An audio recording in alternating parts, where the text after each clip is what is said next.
mga kumakain sila umas nila bilang Ate Mona.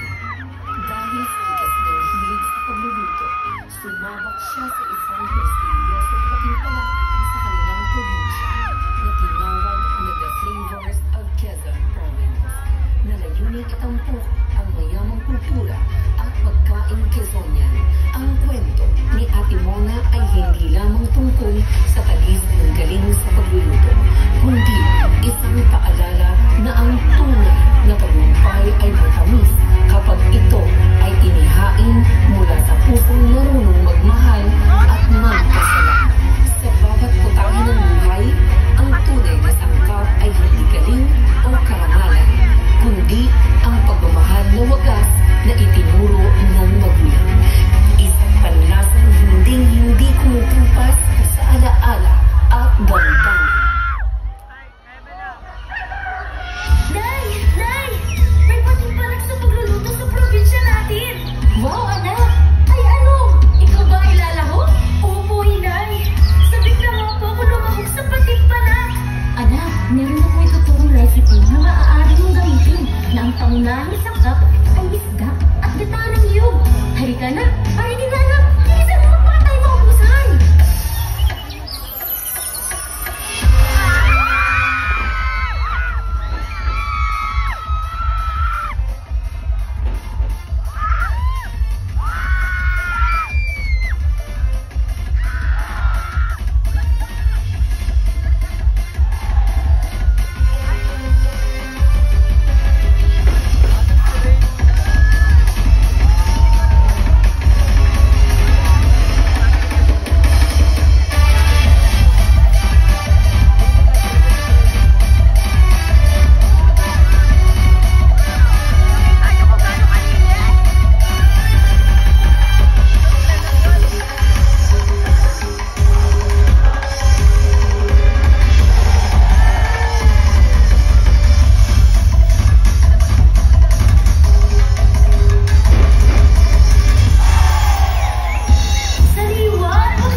tagumpay ay ang inyong pagmamahal na tunay.